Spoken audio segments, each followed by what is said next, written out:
Hoje nós vamos falar sobre Jesus, que é superior à lei de Moisés. A Moisés.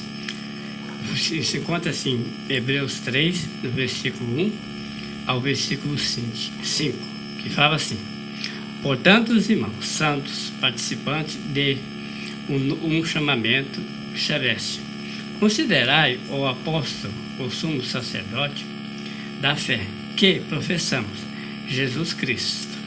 Quanto é fiel aquele que o fez tal como o foi também Moisés, em toda a casa dele.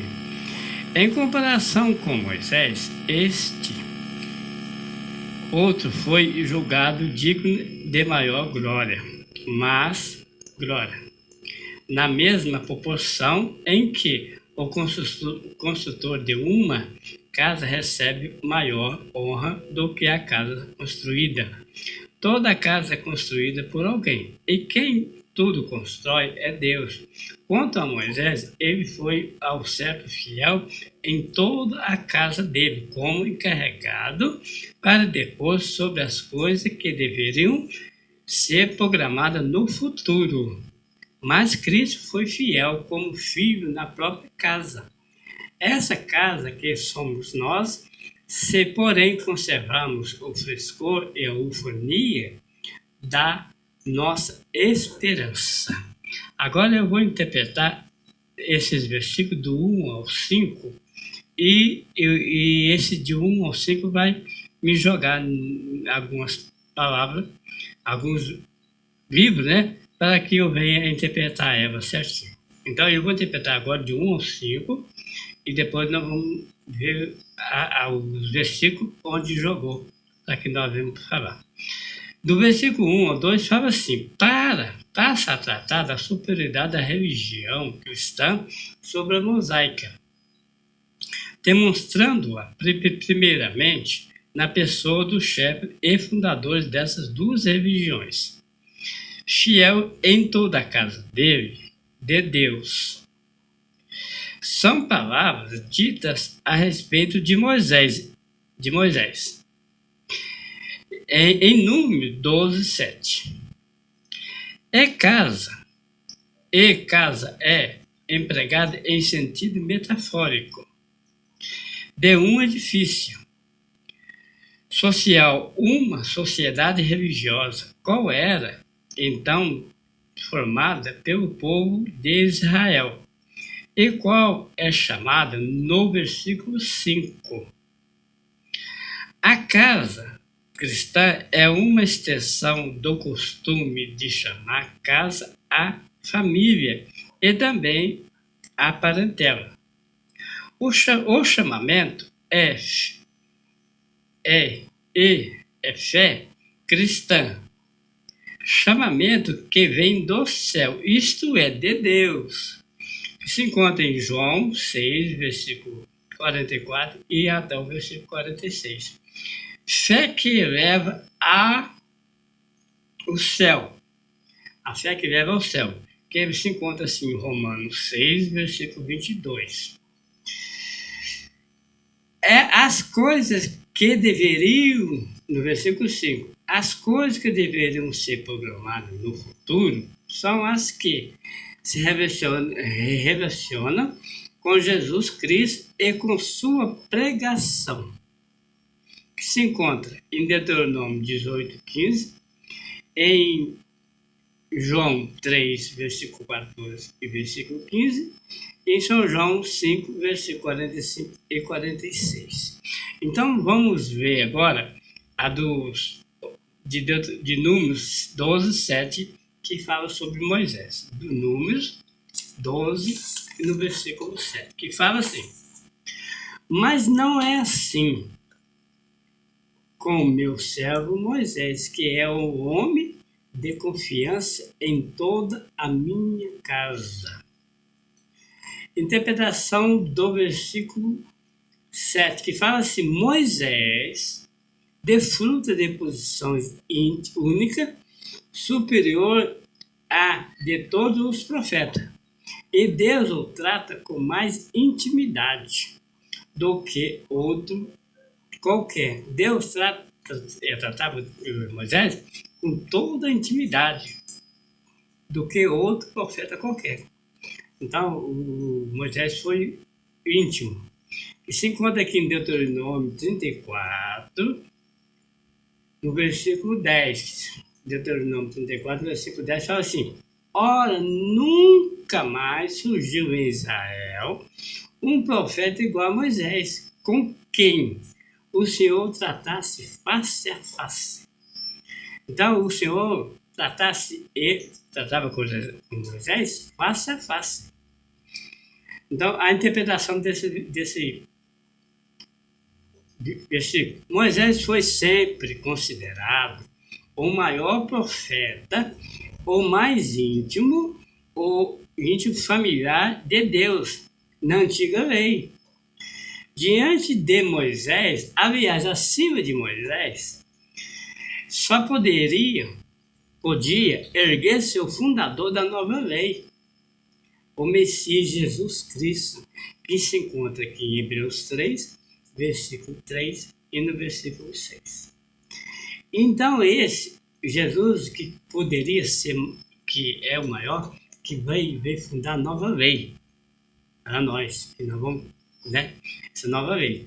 Então, aqui em São João 6, no versículo 44 e no versículo 46, fala assim: ninguém pode vir a mim se não o atrair o Pai, e quem me enviou. E eu ressuscitarei no último dia. Versículo 5. Está escrito nos profetas: serão todos instruídos por Deus. Todo aquele que ouviu o Pai e recebeu o seu ensinamento, vem a mim. Versículo 46. Não que alguém tenha visto o Pai, exceto aquele que está junto de Deus. Esse sim viu o Pai.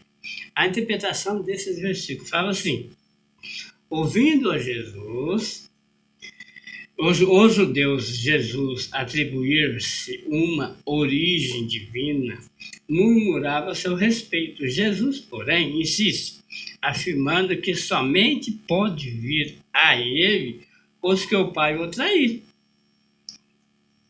com o influxo da graça interior, sem lhe forçar a liberdade. Ora, Deus atrai todos a si como seus convites interiores e os ensina como afirmaram os profetas Isaías 54:13 e Jeremias 31, no versículo 31 ao 34, que fala assim: mas ele deve aceitar o ensino, nem é necessário para isso ver o Pai como é em si mesmo, por somente Jesus, por ser gerado por ele e nele viver, viu e vê o Pai continuamente. O texto traz um tempo perfeito, que significa um ato passado, que perdura nos seus efeitos. Hoje, os outros, que somos nós, hoje, devem crer em Jesus, e somente quem crê nele poderá ter a vida eterna. Então, esse tempo passado é quando os apóstolos o João escreveu. Então, na época ainda era lei, então eles conheciam somente Deus e Javé. Então, aí Jesus veio.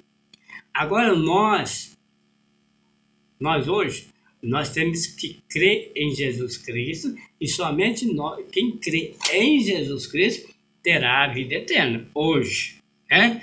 Na época não, na época quando foi escrita, era só o Javé, só o Senhor dos Exércitos, que o povo hebreu, o povo de Israel conhecia, não conhecia ainda Jesus. Quando Jesus veio, eles ficaram meio confusos, né? É porque os profetas mesmo avisou que ele ia vir, Jesus, mas eles não acreditaram muito nos profetas, né? Então vamos ver que no Isaías 54, no versículo 3, fala assim: todos os teus filhos serão discípulos do Senhor. Será grande o bem-estar dos teus filhos.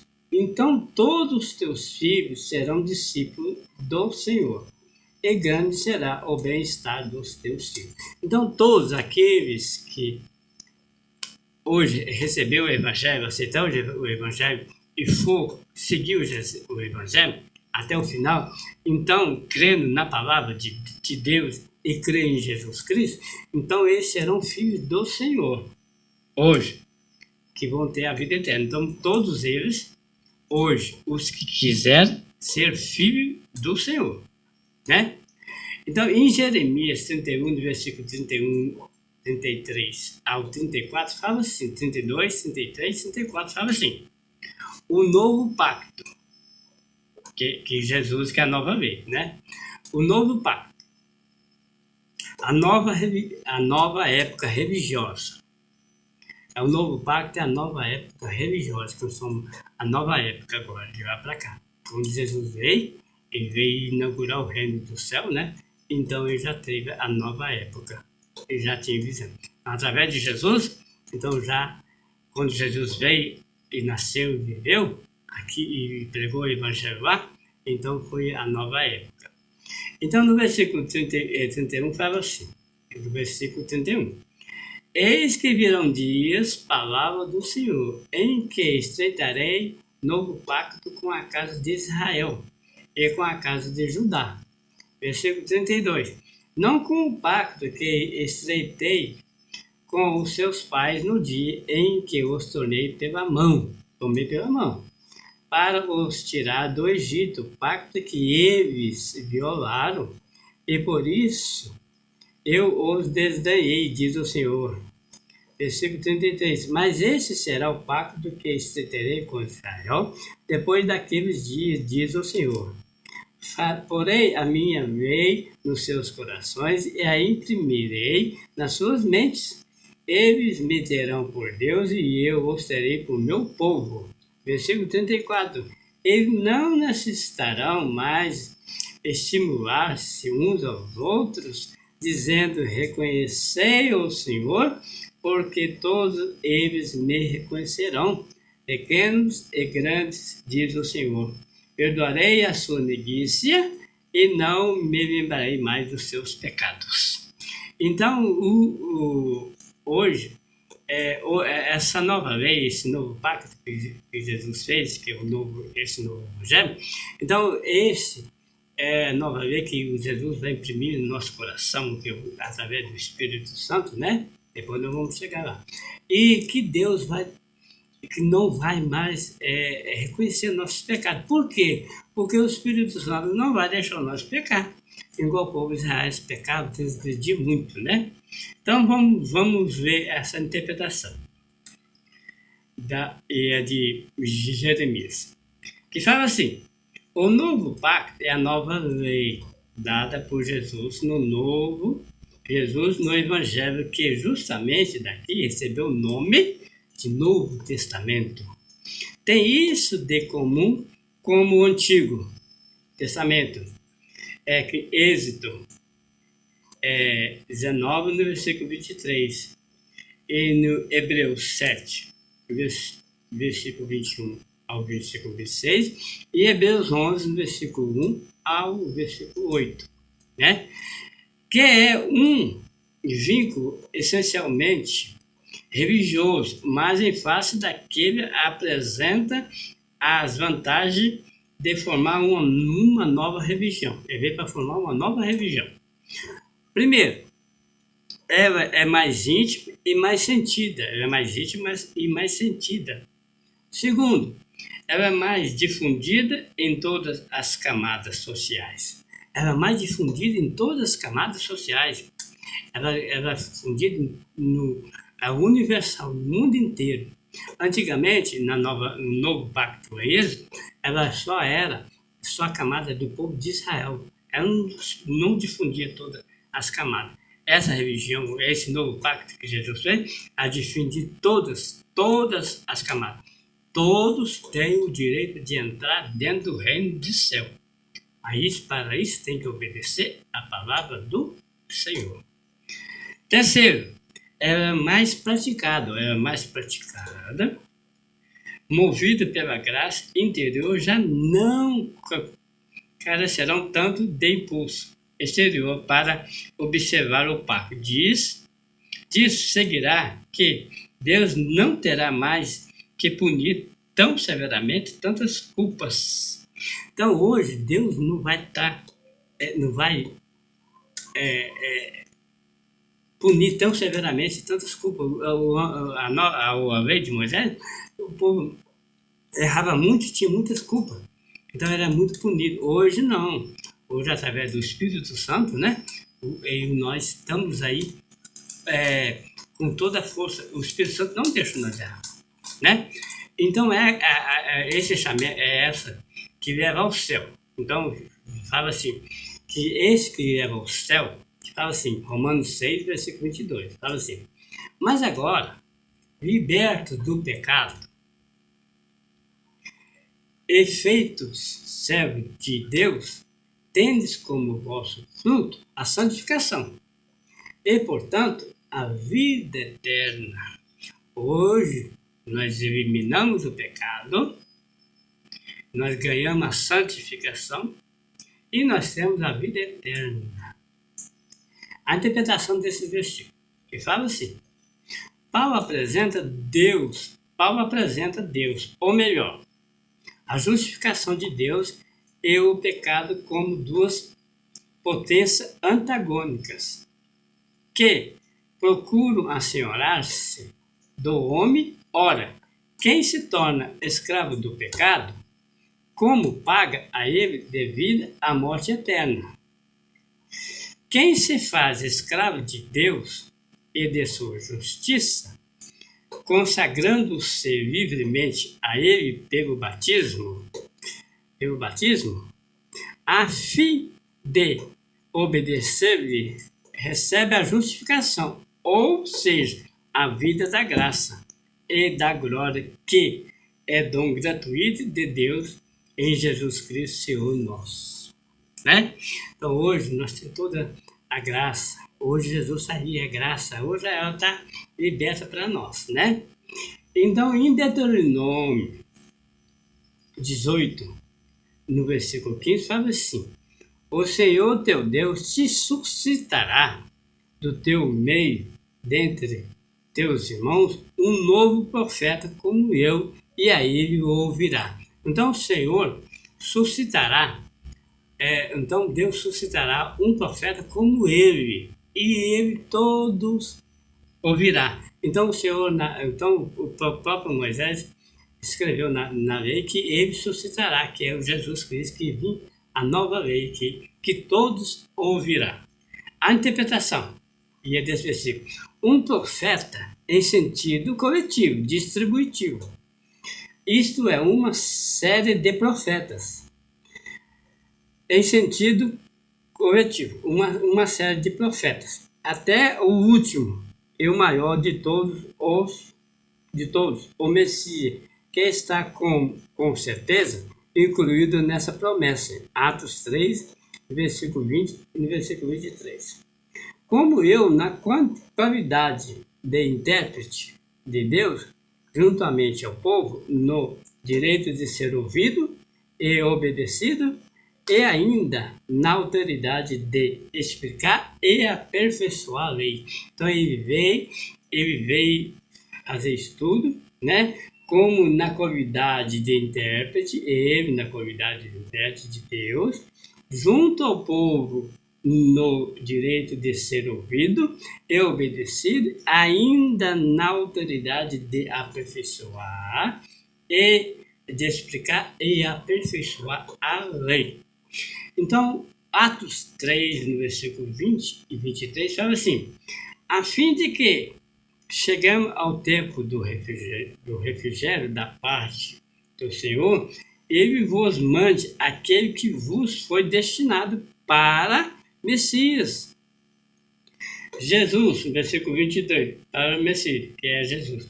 No versículo 21, que no céu deve ser acolhido até ao tempo da restauração de todas as coisas, dos quais Deus falou desde a antiguidade pela boca de seus santos profetas.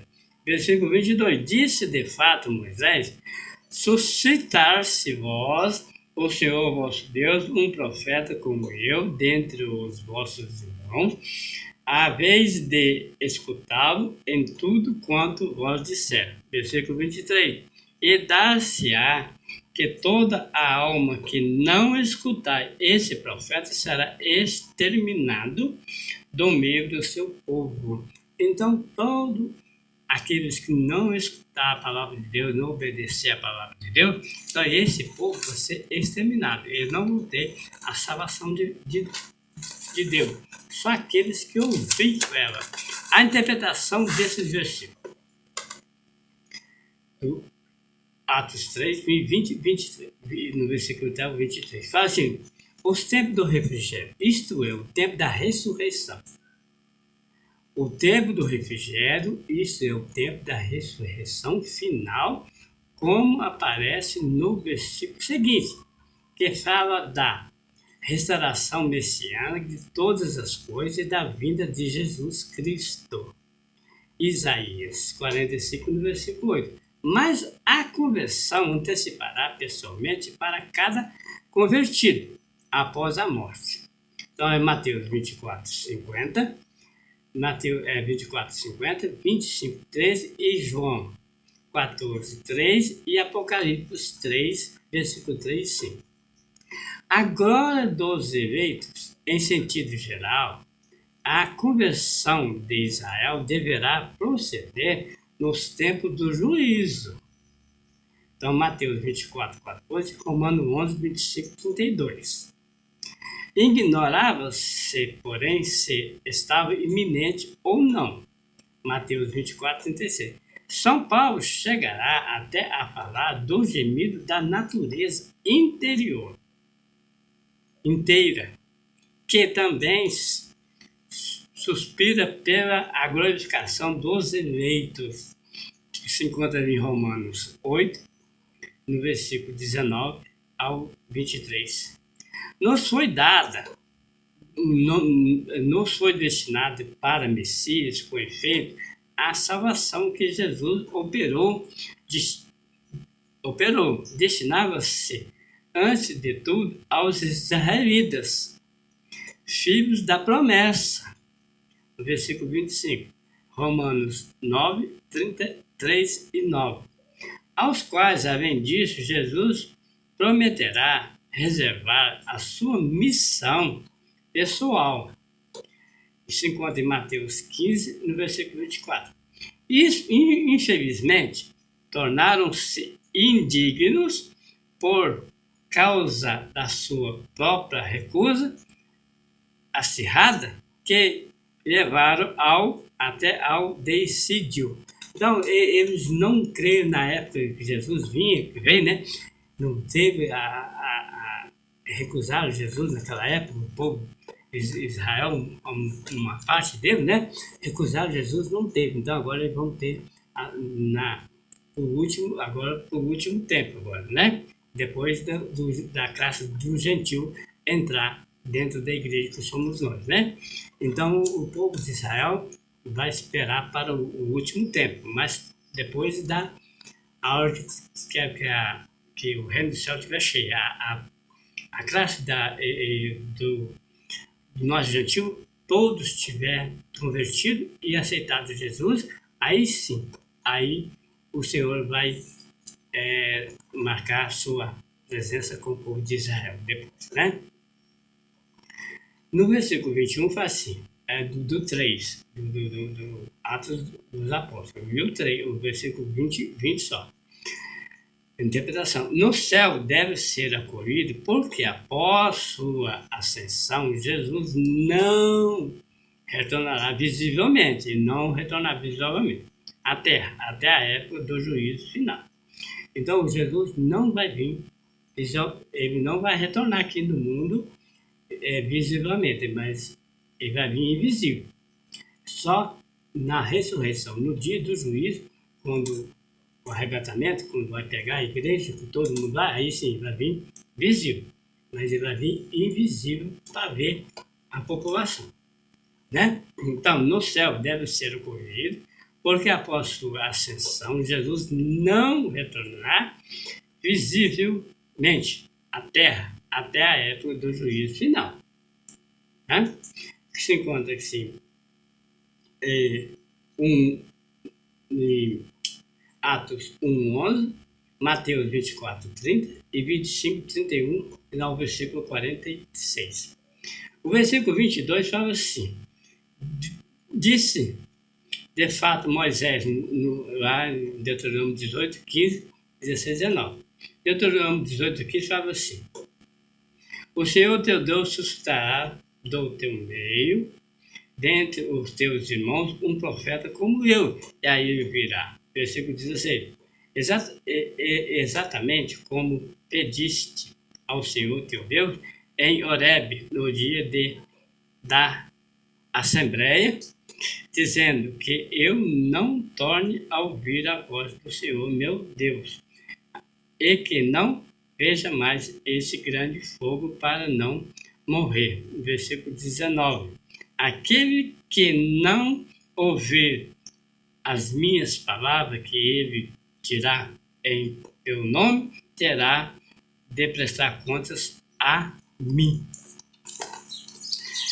Agora, no São João 3, versículo 14, fala assim: e do mesmo modo que Moisés elevou a serpente no deserto, assim tem de ser elevado o filho do homem. Versículo 15.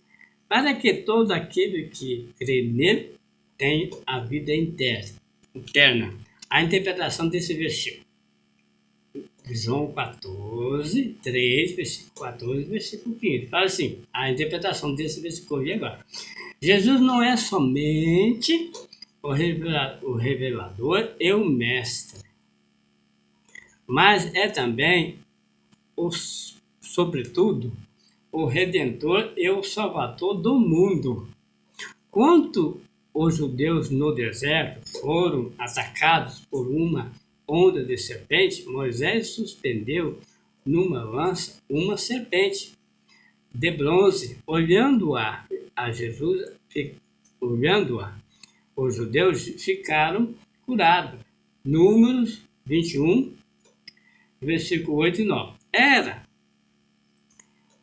ela uma figura de Jesus, com a diferença, porém, que quando ele foi elevado ao alto, isto é, suspenso à cruz, morreu para os homens a virtude da graça, né? E a condição essencial para a obtenção da graça é a fé em Jesus Cristo. Então, quando o povo lá dos hebreus viu aquela serpente, então, aquela onda de serpente, então eles eram picados. E quando Moisés pegou na lança uma serpente, eles olharam para ela. E quando eles olharam para ela, então eles ficaram curados. Então, quando Jesus veio para cá, então ele veio, foi pendurado na cruz, né, foi morto, ao terceiro dia ressuscitou. Então, quando ele foi pendurado na cruz, então todos foram tirados do seu pecado, né? Então, hoje, nós temos a direção de entrar no Evangelho de Jesus Cristo. Hoje nós estamos aí, temos Jesus Cristo. No São João 5, no versículo 45, no versículo 46, fala assim: não julgueis que vim, que eu vos acuse ao Pai. Existe já quem vos acuse, Moisés, em que puseste a vossa confiança. Versículo 46. E se de fato acreditasse em Moisés, acreditareis em mim também, já que ele escreveu a meu respeito. Ninguém acreditou quando Jesus veio, ninguém acreditou. Ninguém acreditou. E Jesus não veio julgar eles, não. Não. Jesus não veio julgar eles. A interpretação, a fim de se defender da tácita acusação dos judeus que fingiam-se defensor da glória de Deus, Jesus declara não mencionar a glória humana, pois possuía a glória de Deus. Passando a seguir a ofensa, indica a causa da cegueira dos judeus, a falta de verdade, amor de Deus e o egoísmo inflado de orgulho e a vanglória que os torna prontos a crerem nos pseudo-seus cristos. Não é Jesus que os acusa, mas o próprio Moisés que escreveu do Messias, mas recusaram-se também a crer nele. Então, a nova lei, hoje, a lei do Espírito Santo, que é a nova lei que Jesus veio, então essa nova lei era mais avançada, mais vida e mais avançada em toda a sociedade dessa camada do mundo universal. Então, hoje nós estamos aqui pela graça e pelo poder. Então, Jesus é o da nova lei. A lei dele é superior à lei de Moisés. Então, irmão, nós temos que prestar atenção, porque Deus, ele veio para nos salvar e nos dar toda a liberdade para que nós venhamos vencer em nome de Jesus, pela graça, né? Então, Deus vai dar força para nós. Então, irmão, fica bem, vamos ter a nova lei que se encontra em Jeremias, né? Nesses versículos. Então, essa nova lei ela é mais aplicada, mais vivida, para que nós venhamos vencer essa nova lei. Então, irmão, é muito importante. Eu quero agradecer em nome de Jesus. Amém.